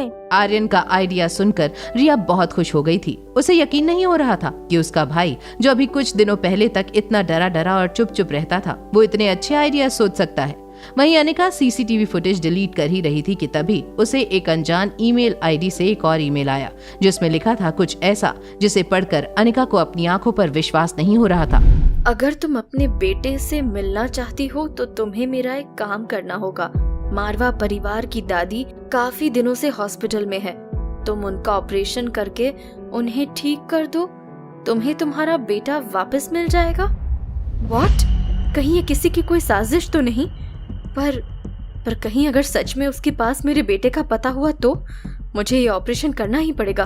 अनिका वो ईमेल पढ़कर बेचैन हो गई थी। वो समझ नहीं पा रही थी कि इन सब के पीछे आखिर मास्टरमाइंड था कौन, पर उसके लिए किसी भी और चीज का पता लगाने से ज्यादा जरूरी था अपने बेटे का पता लगाकर उस तक पहुंचना। वहीं रोहित भी उस लड़की का पता लगाने की कोशिश कर रहा था जिसने किशोर की जान बचाई थी, लेकिन फिर उसको एक ऐसी बात पता चली जिसे सुनकर उसका गुस्सा 7वें आसमान पर पहुँच गया। डिलीट हो गई? What do you mean by delete हो गई? मुझे तो लगा था हमारे पास बेस्ट सर्विलियंस डिपार्टमेंट है और तुम लोग मुझे बता रहे हो कि वो सीसीटीवी फुटेज डिलीट हो गई। Sir I am really sorry, मुझे खुद समझ नहीं आ रहा कि ऐसा कैसे हो सकता है। Disgusting, you are fired. CCTV footage delete हो जाने की बात सुनकर रोहित अपना आपा खो बैठा था। वो जानना चाहता था कि वो टैलेंटेड लड़की कौन थी जिसने किशोर का ऑपरेशन किया था, ताकि वो आर्यन की बेगुनाही अपने परिवार के सामने साबित कर सके। उस सीसीटीवी फुटेज का डिलीट होना न सिर्फ रोहित के लिए बल्कि अनिका के लिए भी परेशानी की बात थी। लेकिन अब जब उसने ठान ली थी रोहित की मदद करने की, तो वो बिना घबराए रोहित के स्वीट का डोर नॉक करती है। आज मैं अपना सच रोहित मारवा को बता दूंगी। आप अंदर नहीं जा सकती। देखिए, मेरा मिस्टर मारवा से मिलना बहुत जरूरी है, प्लीज मुझे अंदर जाने दीजिए। आपके पास अपॉइंटमेंट है? सर बिना अपॉइंटमेंट के किसी से नहीं मिलते, और अभी तो अगर आपके पास अपॉइंटमेंट होता तो भी वो नहीं मिलते। सर ने मना किया है कि वो कल सुबह तक किसी से भी नहीं मिलेंगे। ठीक है, फिर कह देना अपने सर से कि डॉक्टर अमृता उन्हें ढूंढ रही थी। रोहित से ना मिल पाने के कारण परेशान अनिका अगली सुबह ज्योति बुआ की रिपोर्ट्स देखने लाइफ केयर हॉस्पिटल पहुंचती है, जहां रोहित मारवा पहले से ही मौजूद था। रोहित ने अंजलि आंटी को सीसीटीवी फुटेज की डिलीट होने की खबर दे दी थी, जिसकी वजह से वो काफी मायूस हो गई थी कि तभी उनकी नजर अनिका पर पड़ी। अरे ये तो वही है। रोहित ने जैसे ही पलटकर अनिका की तरफ देखा, उसके होश उड़ गए। जिस अनिका को अंजलि मल्होत्रा कल शाम से ढूंढने की कोशिश कर रही थी, उसे अचानक हॉस्पिटल कॉरिडोर में देखकर उनकी खुशी का ठिकाना नहीं था। वो अनिका की तरफ दौड़ने लगी। अब्दुल जो वहीं दरवाजे पर खड़ा था, वो भी उनके पीछे गया। अनिका के पास आते ही अंजलि मल्होत्रा उसके गले लग गई। थैंक यू सो मच बेटा, आज तुम्हारी वजह से मेरे पति जिंदा है। आंटी आपको पक्का यकीन है कि ये वही लड़की है जिसने मिस्टर अग्रवाल की जान बचाई है? भला मैं इसका चेहरा कैसे भूल सकती हूँ। क्या आपने कोई मेडिकल ट्रेनिंग ली है? अनिका ने कुछ नहीं कहा, बस अब्दुल को घूरती रही। अब्दुल ये समझ चुका था कि उसने अनिका को पहचानने में बहुत बड़ी गलती कर दी है। इन सब बातों से अनजान रोहित किशन मल्होत्रा की लैब रिपोर्ट्स लेकर वहां आया। उसने जब अनिका को अंजलि मल्होत्रा से बात करते हुए देखा तो वो काफी हैरान रह गया। क्या तुम एक दूसरे को जानते हो? हाँ, ये हमारे होटल में ही रहती है। ये तो बड़ी अच्छी बात है बेटा, इसी ने कल किशन जी की जान बचाई थी। अरे ये नहीं होती तो पता नहीं क्या हो जाता। अंजलि मल्होत्रा की बातें सुनकर रोहित सोच में पड़ गया। वो बस अनिका को देखे जा रहा था। दूसरी तरफ रिया खुश थी, क्योंकि उसे लगा कि आर्यन की अक्लमंदी से अब उसका परिवार पूरा हो जाएगा। रिया ने आर्यन को फोन करके ये खबर देने का सोचा। मेरे साथ रहकर तुम भी स्मार्ट हो गए हो। वो मॉम को ईमेल करने का आइडिया बेस्ट था। अगर मॉम ने दादी की सर्जरी की तो तुम इनोसेंट प्रूव हो जाओगे और फिर हम सब साथ में रहेंगे like a happy family. Thank you sister. Brother, आज इस खुशी के मौके पर अगर मैं तुमसे कोई विश मांगू तो क्या तुम उसे पूरा करोगे? बिल्कुल, तुम तो बस ये बताओ कि मुझे करना क्या होगा। आई वॉन्ट कि तुम बाबी वाली फ्रॉक में मुझे एक फोटो भेजो। मैं देखना चाहती हूँ कि मेरा भाई पिंक फ्रॉक में कितना क्यूट लगता है। लेकिन तुम्हें एक प्रॉमिस करना होगा। कैसा प्रॉमिस? तुम फोटो देखकर हंसोगी तो नहीं? Okay brother. वैसे तो आर्यन को लड़कियों के कपड़े पहनना बिल्कुल भी पसंद नहीं था, लेकिन इस बार आर्यन रिया को खुश करना चाहता था। आर्यन अपनी पिंक ड्रेस ढूंढने लगा। वहीं लाइफ केयर हॉस्पिटल में रोहित की नजरें अनिका से हट नहीं रही थी। कौन हो तुम? अच्छी हो या बुरी, स्कूल ड्रॉप आउट हो या जीनियस, मेरे खिलाफ साजिश करने वाली कोई चालाक औरत या फिर दूसरों की मदद करने वाली, आखिर कौन हो तुम? तो क्या अब मुझे मिस्टर मारवा से मिलने की अपॉइंटमेंट मिल सकती है? कैसी अपॉइंटमेंट? क्या आपने बताया नहीं मिस्टर मारवा को? क्या नहीं बताया अब्दुल? कौन से अपॉइंटमेंट की बात चल रही है यहाँ? वो सर, ये कल आई थी आपके स्वीट के पास, आपसे मिलने की जिद कर रही थी। आपकी दादी माँ के बारे में कुछ। तुमने मुझे बताया क्यों नहीं? तुम जानते हो ना मेरे लिए मेरी दादी माँ का ठीक होना कितना इम्पोर्टेंट है। पर सर, हमारी मदद तो सिर्फ डॉक्टर अमृता ही कर सकती है। आप किसी इंसान की काबिलियत जाने बिना उसके इंटेलिजेंस पर सवाल कैसे उठा सकते हैं? क्या आप श्योर हैं कि आपकी दादी माँ का इलाज कोई और नहीं कर सकता? सिर्फ नाम के आधार पर किसी को कम या ज्यादा आंकना सही है क्या? लेकिन मैंने तो। बस अब्दुल, मेरी दादी अभी चंडीगढ़ के हॉस्पिटल में है और चल फिर नहीं सकती। उनकी हालत बहुत नाजुक है। मैं चलूंगी उनसे मिलने और उनका ट्रीटमेंट भी करूंगी, लेकिन मेरे ट्रैवल और स्टे का अरेंजमेंट आप करवाएंगे। आप उस सब का टेंशन मत लीजिए, सब हो जाएगा। ठीक है, अभी मुझे जाना होगा। मिस अनिका, एक मिनट, क्या मैं जान सकता हूँ आप मेरी हेल्प क्यों करना चाहती हैं? मिस्टर मारवा, मैं यहाँ किसी को ढूंढ रही हूँ। मैं आपकी दादी को ठीक करने में आपकी मदद करूंगी और बदले में आपको मेरी मदद करनी होगी उसे ढूंढने में। आप किसे ढूंढ रही हैं? अभी नहीं, वक्त आने पर मैं खुद आपको बताऊंगी। अनिका की बातों से रोहित को उम्मीद की एक नई किरण दिखी थी। अनिका के कॉन्फिडेंस से रोहित को कुछ राहत मिली थी। रोहित वापस किशन मल्होत्रा को देखने पेशेंट वार्ड में गया। किशन जी की नींद खुल चुकी थी और वो रोहित को देखकर काफी खुश थे। अरे रोहित बेटा, तुम बहुत बिजी रहते हो और यहाँ? अंकल, आपकी हेल्थ भी उतनी ही इम्पोर्टेंट है जितनी बाकी चीजें। वैसे आपको मुझे बताना चाहिए था कि आप मनाली में हो। बेटा, मैं यहाँ किसी काम से नहीं बल्कि किसी अपने को ढूंढने आया हूँ। वो तो ठीक है, लेकिन आपको बताना चाहिए था ना। वैसे किसे ढूंढ रहे हैं आप लोग? दरअसल मेरी एक बहन थी, उसने यही किसी गुलेरिया फैमिली के एक लड़के से शादी कर ली थी। हमने बहुत दिनों तक दीदी से बात नहीं की। फिर हमें पता चला कि शादी के 2 साल बाद ही उसका देहांत हो गया। अभी कुछ दिनों पहले हमें पता चला कि मेरी बहन की एक बेटी भी है और वो मनाली में ही रहती है।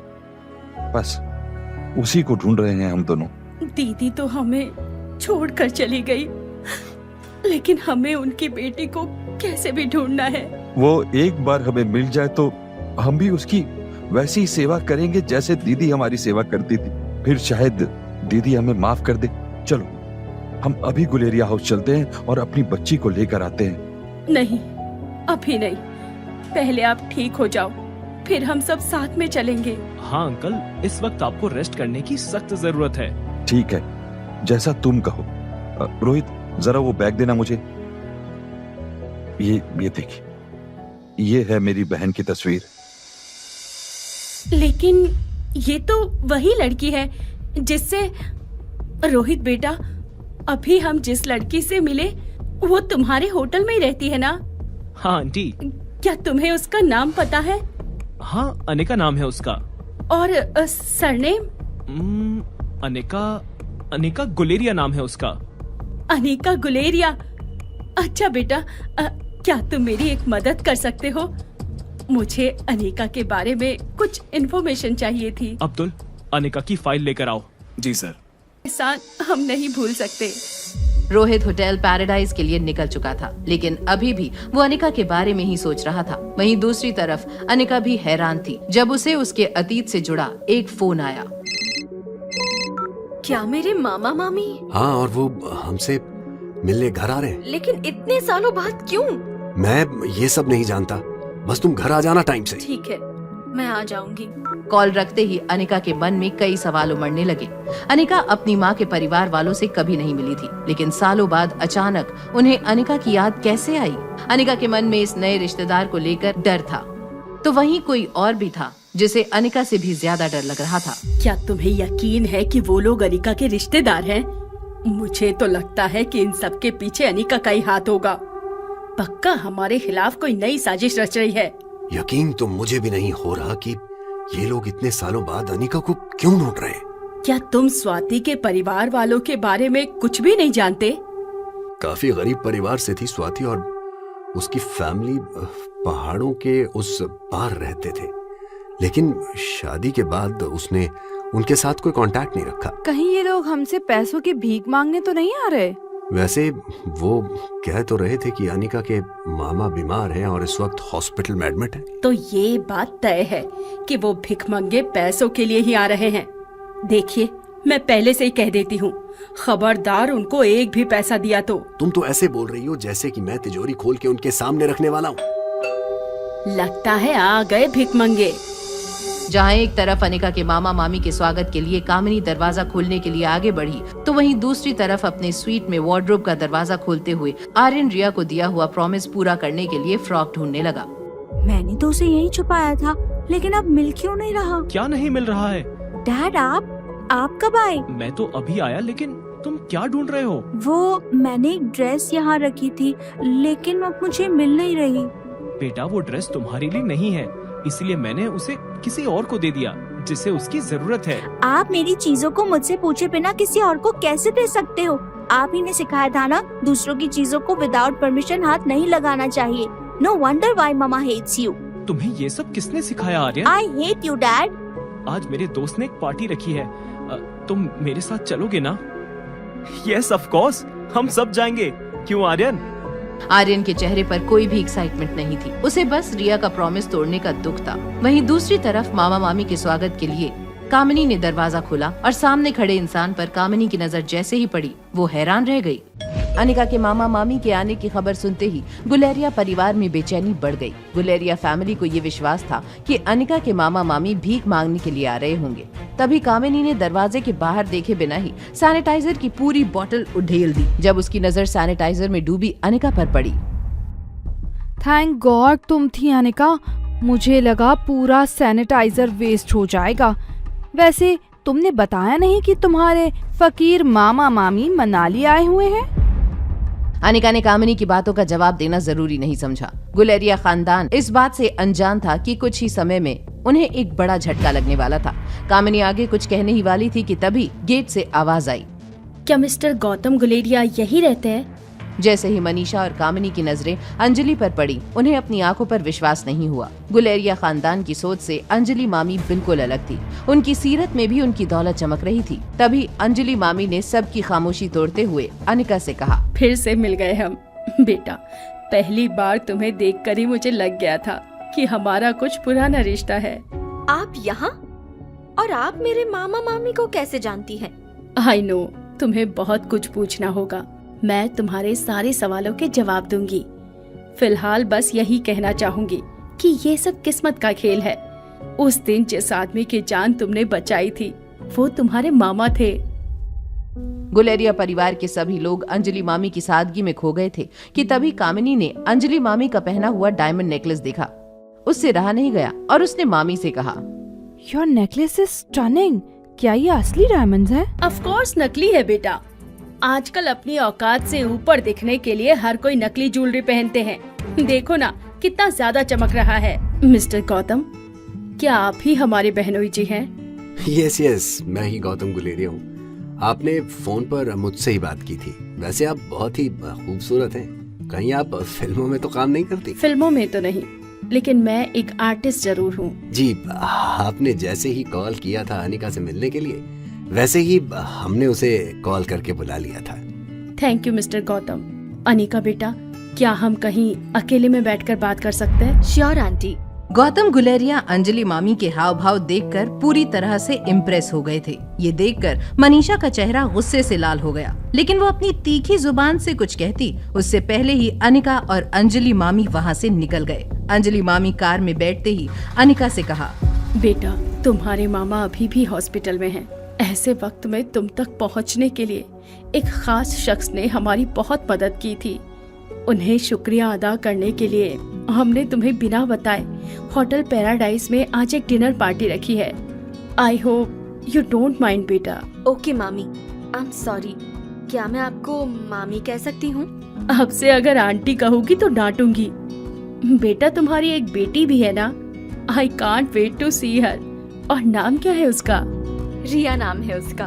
बहुत शरारती है। मैं अभी उसको कॉल करके नीचे बुला लेती हूँ। तब तक हम होटल पहुँच जाएंगे। अनिका अंजलि मामी की खुशी देखकर इनकार नहीं कर पाई। उसने फौरन रिया को कॉल किया और उसे 3rd फ्लोर पर VVIP हॉल में बुलाया। वहीं अंजलि मामी के जाने के बाद मनीषा और कामिनी सोच में पड़ गए थे कि ऐसी क्या बात हो गई जो इतने सालों बाद अनिका की मामी उससे मिलने आई थी। छोड़ो उसके मामा मामी को, तुम दोनों भूल मत जाना। आज हमें डोगरा फैमिली के साथ डिनर पर जाना है। आज का दिन बहुत खास है हमारे लिए। अरे हाँ कामिनी बेटा, टेबल बुकिंग तो कर दिया ना तुमने? हाँ मम्मा, पैराडाइज इंटरनेशनल होटल में कर दिया था, लेकिन VVIP हॉल पहले से बुक था तो नॉर्मल बुकिंग करना पड़ा। ओहो, बैड लक। चलो बेटा, कोई बात नहीं।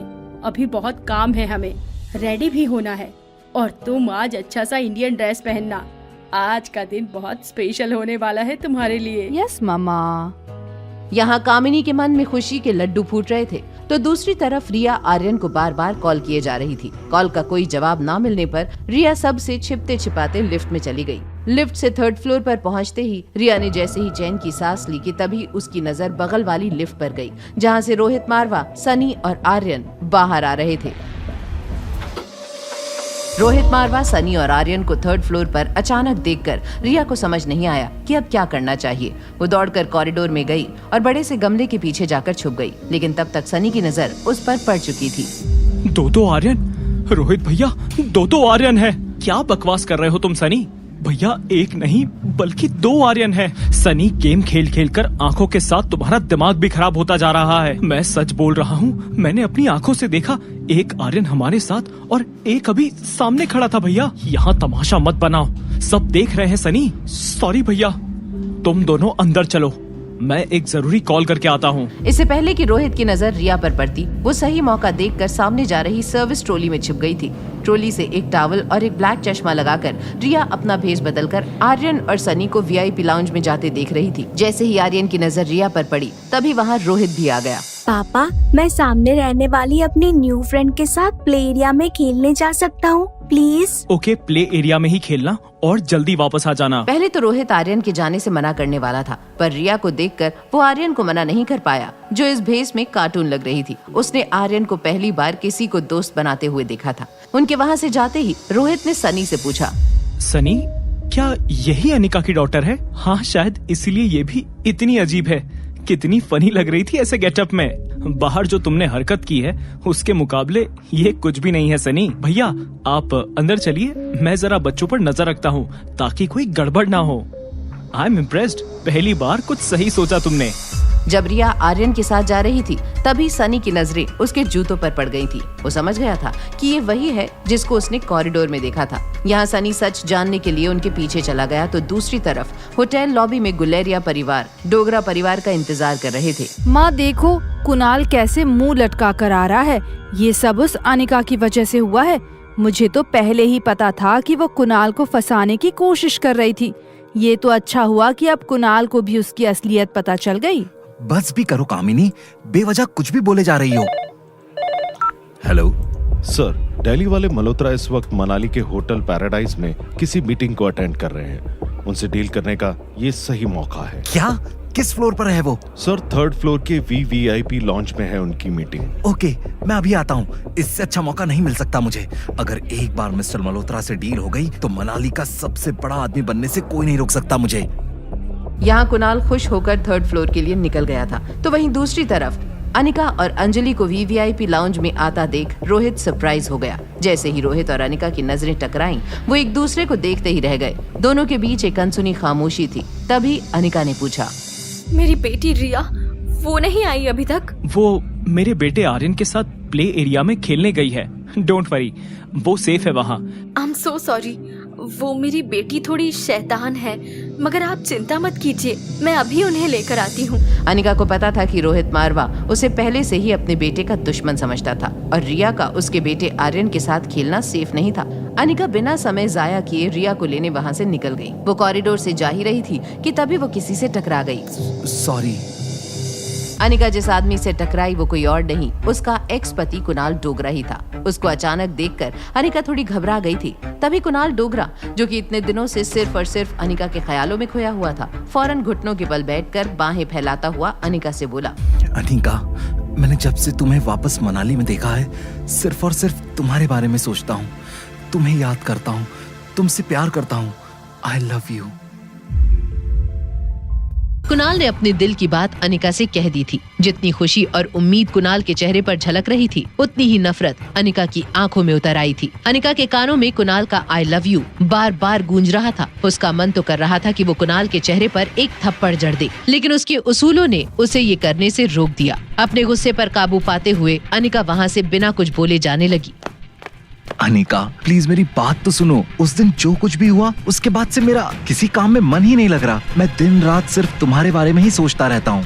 अनिका पर कुणाल की बातों का रत्ती भर भी असर नहीं हो रहा था। वो बस किसी भी कीमत में रिया तक पहुंचना चाहती थी, लेकिन कुणाल इतनी आसानी से अनिका का पीछा नहीं छोड़ने वाला था। अनिका का रास्ता रोकते हुए कुणाल ने कहा, मैं तुमसे बात कर रहा हूँ और तुम मुझसे दूर जा रही हो। तुम्हारी बकवास सुनने के लिए मेरे पास वक्त नहीं है, हट जाओ मेरे रास्ते से। मेरा यकीन करो अनिका, हम दोनों साथ मिलकर फिर से एक नई जिंदगी शुरू कर सकते हैं। जस्ट शट अप कुणाल, मुझे तुम में और तुम्हारी बातों में कोई इंटरेस्ट नहीं है। आई नो तुम शायद फ्यूचर को लेकर परेशान हो, बट तुम्हें उसकी चिंता करने की कोई जरूरत नहीं है। मनाली से कुछ दूर तुम्हारे लिए एक बड़ा सा बंगला होगा, नौकर चाकर होंगे, और तो और हर महीने तुम्हारे अकाउंट में 1.5 लाख रुपए भी आ जाएंगे। तुम्हारी इतनी औकात नहीं है कि तुम मुझे खरीद सको, समझे? अनिका की ये बातें कुणाल के दिल में तीर की तरह चुभी। लेकिन प्यार के मामले में कुणाल इतनी आसानी से हार मानने वालों में से नहीं था। कुणाल ने इस बार अपने रुतबे से अनिका को इम्प्रेस करने की कोशिश में कहा, तुम्हें पता है या नहीं, लेकिन मैं यहाँ मल्होत्रा के साथ डील करने आया हूँ, और अगर उनके साथ आज मैंने ये डील क्रैक कर दी तो 1 साल के अंदर मैं मनाली का सबसे अमीर आदमी बन जाऊंगा,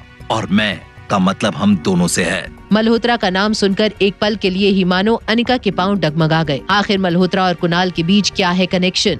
मैंने कहा ना, तुम्हारी औकात नहीं मुझे खरीदने की। ओह, मैं समझ गया। तुम्हें अपनी बेटी की चिंता है ना, मैं उसे भी अपनाने के लिए तैयार हूँ, लेकिन मैं उसे अपने नाम और जायदाद का हिस्सा नहीं बना पाऊंगा। अगर तुम्हें मेरी ये शर्त मंजूर है तो मैं तुम्हारी सारी गलतियाँ माफ कर दूंगा। किस गलती की बात कर रहे हो तुम? Are you out of your mind? आखिरी बार बोल रही हूँ, हट जाओ मेरे रास्ते से। ठीक है बाबा, तुम्हारी सारी शर्तें मंजूर है। तुमसे शादी भी करूंगा और तुम्हारी बेटी को अपना नाम भी दूंगा। अब खुश? गुस्से में दूर जाती अनिका को रोकने के लिए कुणाल ने अनिका का हाथ पकड़ लिया, लेकिन कुणाल की इस हरकत से अनिका का गुस्सा अब 7वें आसमान पर पहुंच चुका था। लेकिन इसके पहले कि अनिका उसका हाथ छुड़ा पाती, अनिका को पीछे से एक जोर का धक्का लगा और उसका सिर सामने वाली दीवार से जाकर टकरा गया। ये तुमने क्या किया कामिनी? मेरा हाथ छोड़ो कुणाल, ये लड़की तुम्हें अपने वश में कर रही है। आज मैं इसे जिंदा नहीं छोड़ूंगी। क्या तुम पागल हो गई हो? ये क्या कर रही हो? पीछे हटो। दर्द से अनिका का सिर चकराने लगा। तभी उसी वक्त गौतम, मनीषा और कुणाल के पापा कमल डोगरा लॉबी में आ पहुँचे। लेकिन जब अनिका ने अपनी आंखें खोली तो उसकी नजर गुस्से में झुलसती कामिनी पर पड़ी। वो तेजी से अनिका की तरफ बढ़ ही रही थी कि तभी कामिनी को रोकने के लिए कुणाल ने उसके दोनों हाथ पकड़ लिए। ये यहाँ क्या हो रहा है कामिनी? और अनिका बेटा, तुम यहाँ क्या कर रही हो? मैं बताती हूँ। जैसे ही अनिका को पता चला कि आज कामिनी और कुणाल की एंगेजमेंट की बात होने वाली है, तो ये यहाँ कुणाल को अपने जाल में फंसाने आ गई। कमल जी, अनिका की तरफ से मैं आपसे माफी मांगता हूँ। बचपन से ही अनिका कामिनी से काफी जलती थी। हमारी हर खुशी के मौके पर मुसीबत बनकर आ जाती है। बस कीजिए आप लोग। अनिका के खिलाफ किसी ने एक और शब्द बोला तो देख लेना। लेकिन बेटा, अनिका मुझे किसी जाल में फंसाने नहीं आई थी। एक बात और, अनिका और मैं एक दूसरे से प्यार करते हैं और हमने एक दूसरे से शादी करने का फैसला किया है। कुणाल बेटा, होश में आओ। क्या तुम भूल गए कि इसकी वजह से हम दोनों खानदानों की कितनी बेइज्जती हुई थी? देखिए कमल जी, कुणाल तो बच्चा है अभी, आप इसे कुछ समझाते क्यों नहीं? शादी का फैसला जिंदगी का सबसे बड़ा फैसला होता है, उसे ऐसे जल्दबाजी में नहीं लिया जा सकता। कुणाल, क्या तुम अनिका के साथ फिर से शादी करना चाहते हो? कामिनी को पूरा यकीन था कि कुणाल मना ही करेगा और वो गुस्से भरी नजरों से अनिका को देख रही थी कि तभी कुणाल ने कहा, हाँ पापा, मैं अनिका से प्यार करता हूँ। ये सुनते ही कामिनी की सांसें अटक चुकी थी। उसकी आंखों में कुणाल को खोने का डर साफ दिख रहा था। तो वहीं दूसरी तरफ अनिका अपने सर पर लगी चोट से कर्रा रही थी। वो बस किसी भी तरह इस तमाशे से दूर जाना चाहती थी। तभी कुणाल के पापा कमल डोगरा उसे कहते हैं, अनिका, क्या तुम कुणाल के साथ फिर से शादी करना चाहती हो? नहीं, बिल्कुल नहीं। ये क्या कह रही हो तुम? तुम्हारी इतनी हिम्मत कि तुम मुझे रिजेक्ट करो? तुम्हें एक्सेप्ट या रिजेक्ट करने का सवाल तो तब उठेगा जब मैं तुम्हारे बारे में कुछ सोचूंगी। तुम तो मेरे लिए एग्जिस्ट ही नहीं करते। नहीं। कुणाल, तुम इस लड़की से दूर रहो। ये बड़ी चालाकी से तुम्हें फंसा रही है। ये दुनिया को दिखाना चाहती है कि तुम इसके पीछे पड़े हो, इसीलिए तुम्हें सबके सामने रिजेक्ट कर रही है। मैं तो इसकी रग रग से वाकिफ हूँ। हाँ माँ, तुम बिल्कुल सही कह रही हो। इसकी क्या औकात कि ये किसी को रिजेक्ट करे। कमल अंकल, आप टेंशन मत लीजिए, मैं कुणाल को इसके आसपास भी नहीं भटकने दूंगी। कामिनी, तुम बीच में मत बोलो। अनिका, आखिर तुम चाहती क्या हो? ये तो सिर्फ तुम्हें अपने जाल में फंसाना चाहती है और तुमसे पैसे ऐंठना चाहती है। अभी इसके मामा मामी भी आए थे पैसे मांगने, वो भी इसी की तरह हैं। अगर पैसे नहीं है तो मर जाने दे अपने मामा को, इलाज ही क्यों करवाना? किसने कहा कि पैसे नहीं है हमारे पास? भीड़ के बीच से आ रही इस आवाज को सुनकर सभी चौंक गए और पीछे की ओर देखने लगे। अंजलि मल्होत्रा रौबदार कदमों के साथ आगे बढ़ रही थी। ऐसा लग रहा था मानो वहाँ जितने भी लोग खड़े थे उन सब को सांप सूंघ गया था। दूसरी ओर रिया और आर्यन एक दूसरे से मिलकर खुश थे और आपस में बातें कर रहे थे। तभी रिया को लगा कि कोई चुपचाप उनकी बातें सुन रहा है। दोनों एक साथ पीछे मुड़े। सन्नी चाचू, आप? दो आर्यन? मैंने कहा था कि दो आर्यन है, लेकिन किसी ने मेरी बातों पर बिलीव नहीं किया। मेरा शक सही निकला। सनी चाचू, हम दो नहीं एक ही हैं। मैं आर्यन हूँ और मैं जब चाचू अपना क्लोन बना सकता हूँ। ये मेरी सुपर पावर्स है। मुझे बेवकूफ बनाने की कोशिश मत करो, मुझे सब कुछ पता है। ये सुपर पावर जैसी कोई चीज नहीं होती। तुम आर्यन हो और तुम कोई लड़की जो बिल्कुल आर्यन जैसी दिखती हो। चाचू मेरी बात तो सुनो। मुझे तुम्हारी कोई भी बात नहीं सुननी। मैं अभी जाकर रोहित भैया को सब कुछ बता देता हूँ। सनी चाचू प्लीज ऐसा मत करो, बस एक बार मेरी बात तो सुन लो। आर्यन की हर एक बात नकारते हुए सनी दूसरे फ्लोर पर जाने लगा। आर्यन ने उसे रोकने की बहुत कोशिश की मगर वो नहीं माना। वहीं होटल की दूसरी तरफ जैसे जैसे अंजलि मल्होत्रा आगे बढ़ती वैसे वैसे भीड़ पीछे हटती जाती। किसने कहा कि पैसे नहीं है हमारे पास? आप में से किसी को भी अनिका के मामा की चिंता करने की जरूरत नहीं है और ना ही अनिका के फ्यूचर की। मिसेस मल्होत्रा, आप यहाँ? क्या मैं थोड़ी देर बात कर सकता हूँ? मेरे पास एक बहुत ही बढ़िया बिजनेस प्रपोजल है आपकी कंपनी के लिए। मैं यहाँ अपने बिजनेस के लिए नहीं, फैमिली के लिए आई हूँ और अनिका मेरी फैमिली है।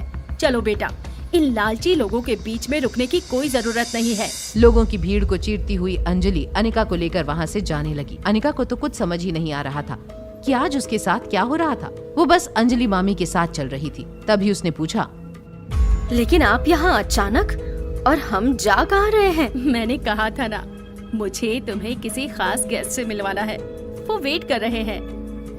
अनिका, तुम कहाँ जा रही हो? प्लीज मुझसे बात करके जाओ। मारवा इंडस्ट्रीज के मालिक रोहित मारवा अनिका का वेट कर रहे हैं। अनिका चलो जल्दी। ये सुनकर कुणाल और उसके परिवार को एक और झटका लगा। कुणाल की आंखों में अनिका को खोने का डर साफ नजर आ रहा था। वहीं कामिनी और मनीषा की जलन साफ उनके चेहरे पर नजर आ रही थी। माफ करना रोहित, मैंने बाहर उन लोगों के सामने जो कुछ भी कहा बस उन्हें जलाने के लिए कहा था। Please don't mind. No problem aunty. Anjali की ये बात सुनकर रोहित काफी हद तक राहत महसूस कर रहा था। तभी बातों ही बातों में अंजलि को अनिका के चंडीगढ़ जाने के बारे में पता चला। अनिका बेटा, तुम रोहित की दादी का इलाज करने चंडीगढ़ जा रही हो ना, तो फ्री होते ही चंडीगढ़ से सीधा दिल्ली चली आना। कुछ दिन अपने ननिहाल में भी तो गुजारो और वहाँ कब से कोई तुम्हारी राह देख रहा है। मेरी राह? कौन? तुम्हारी नानी। जब से तुम्हारी माँ घर छोड़कर गई थी तब से आज तक तुम्हारी नानी को अपनी बेटी का इंतजार है। अगर वो एक बार तुम्हें देख लेगी तो उनकी बूढ़ी आंखों को सुकून मिल जाएगा। तुम आओगी ना? अंजलि के इतने प्यार से पूछने पर वो उसे ना नहीं कर सकी और तभी अनिका को याद आया कि रिया अब तक यहाँ नहीं पहुँची थी। रिया, कहाँ हो तुम? रूम में मॉम, मैं बहुत थक गई थी तो सीधा यहीं आ गई। मैंने तुमसे कहा था ना, मुझे तुम्हें किसी से मिलवाना है। गुस्सा क्यों कर रही हो? बच्ची है वो, खेल कर थक गई तो चली गई रूम में। डोंट वरी, खाने के बाद मैं चलूंगी और मिल लूंगी उससे। अंजलि का प्यार से बोलना समझना अनिका को बहुत अच्छा लग रहा था। वहीं अनिका को ऐसे खुश देखकर रोहित की नजरें भी बार बार उस पर ठहर रही थी कि तभी हाँ, मैं आती हूँ। क्या हुआ बेटा? All good? I am sorry, मुझे तुरंत निकलना होगा। अनिका का इस तरह बिना कुछ बताए चले जाना अंजलि को बहुत अजीब लग रहा था। वहीं रोहित के लिए भी अनिका एक पहेली जैसी बनती जा रही थी। अनिका के बारे में सोचते सोचते रोहित अपनी स्वीट में पहुंचा, जहां उसका इंतजार कर रहा था एक बिन बुलाया मेहमान। तुम यहाँ क्या कर रहे हो? सुना है तुम दादी माँ के इलाज के लिए चंडीगढ़ जा रहे हो, इसीलिए दादाजी ने मुझे कहा है कि मैं भी तुम्हारे साथ जाऊं। तुम्हारा वहाँ कोई काम नहीं है। क्यों? आखिर मेरे आने से क्या प्रॉब्लम है? और विटनेस के तौर पर कम से कम परिवार के 2 लोग तो होने चाहिए ना। ठीक है, तुम चल सकते हो। अब वहाँ तक जा ही रहे हैं तो मैं सोच रहा हूँ कि क्यों ना मार्शल आर्ट्स की थोड़ी और ट्रेनिंग ले लूँ। मैंने सुना है कि तुमने जहाँ से ट्रेनिंग ली थी वो इंडिया के बेस्ट कोच है। क्या तुम उनसे मेरे लिए बात कर सकते हो? बलबीर सर ऐसे ही किसी को भी ट्रेनिंग नहीं देते हैं। फिर भी अगर तुम चाहते हो तो मैं तुम्हें उनके पास भेज दूंगा, मगर मेरी एक शर्त है। शर्त? कैसी शर्त? रोहित की बात सुनकर धीरज सोच में पड़ गया था। वहीं दूसरी ओर अनिका ये समझना चाहती थी कि आखिर उसकी माँ की फार्मा कंपनी में ऐसा क्या था जो हर कोई उसके पीछे पड़ा हुआ था। स्वाति मैडम, माफ करना अनिका बिटिया, तुम्हें देखकर लगा स्वाति मैडम सामने आ गई हो। मनोज अंकल, मुझे आपसे एक जरूरी बात करनी थी। हाँ, कहो ना बेटा।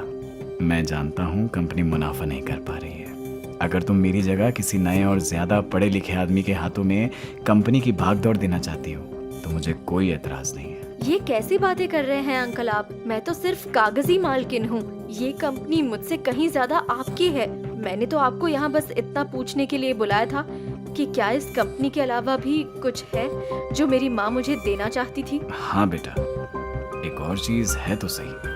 अनिका के मन में ये सवाल दौड़ रहा था कि इस कंपनी के अलावा और कौन सी चीज थी जो उसकी माँ उसके लिए छोड़कर गई थी। वहीं रोहित की शर्त ने न सिर्फ धीरज बल्कि आर्यन और सनी को भी चौंका दिया था। क्या तुम चाहते हो कि मैं इस आर्यन को मेरे साथ मार्शल आर्ट सीखने ले जाऊं? तुम श्योर हो? रोहित मारवा कभी बिना श्योर हुए कोई बात नहीं बोलता। सनी और आर्यन समझ नहीं पा रहे थे कि रोहित अचानक धीरज पर भरोसा कैसे कर सकता था। वहीं अनिका मनोज से अपनी माँ और फार्मा कंपनी के बारे में ज्यादा से ज्यादा बातें जान लेना चाहती थी। प्लीज बताइए ना अंकल, वो क्या चीज है जो मेरी माँ मेरे लिए छोड़ कर गई है? काबिल, स्वाति मैडम तुम्हारे लिए ढेर सारी काबिलियत छोड़ गई हैं और वो तुम्हें देखकर साफ पता चलता है। अनिका को मनोज से मिलकर अच्छा तो लगा, लेकिन वो जिन सवालों के जवाब तलाश रही थी वो उसे नहीं मिले थे।